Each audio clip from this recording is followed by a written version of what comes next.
అడుగడుగునా అడ్డంకులు, అనుక్షణం ఆటంకాలు, అనుకోని అవరోధాలు, అడ్డుకోవాలని చూసే అదృశ్య శక్తులు.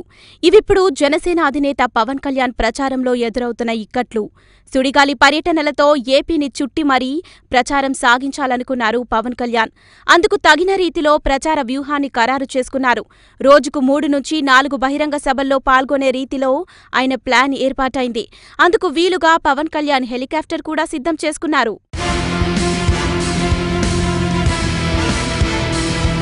పవన్ కళ్యాణ్ ప్రచారం మొదలుపెట్టిన రోజు మొదలుకొని ఆయనను అడ్డుకునే యత్నాలు మొదలయ్యాయి. ఈ అనుమానం ఇప్పుడు మరింతగా బలపడింది.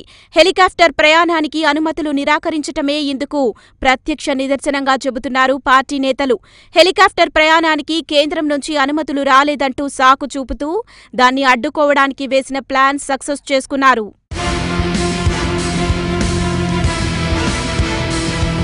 ఇక మరోవైపు పవన్ సభలకు, పర్యటనలకు బందోబస్తు కల్పించమంటే ఇప్పుడు మరో సాకు చూపుతున్నారు. శ్రీకాకుళం జిల్లాలో పలు సభలు, రోడ్ షోలు నిర్వహించేందుకు పవన్ కళ్యాణ్ సిద్ధమయ్యారు. అయితే వీటికి పోలీసు బందోబస్తు కల్పించలేమంటూ కుంటి సాకులు చెప్పేశారు. ఇందులో ఎవరి హస్తముందో తెలియకపోయినా ఓ రాజకీయ పార్టీ నేత ప్రచారానికి అవకాశం కల్పించకపోవటం శోచనీయమంటూ ఆగ్రహం వ్యక్తం చేస్తున్నారు జనసేన శ్రేణులు.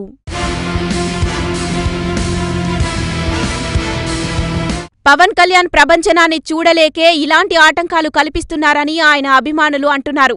ప్రజలన్నీ గమనిస్తున్నారని, ఇలాంటి దిగజారుడు విధానాలకు పాల్పడుతున్న వారికి ఓటర్లు తగిన గుణపాఠం నేర్పుతారని హెచ్చరిస్తున్నారు.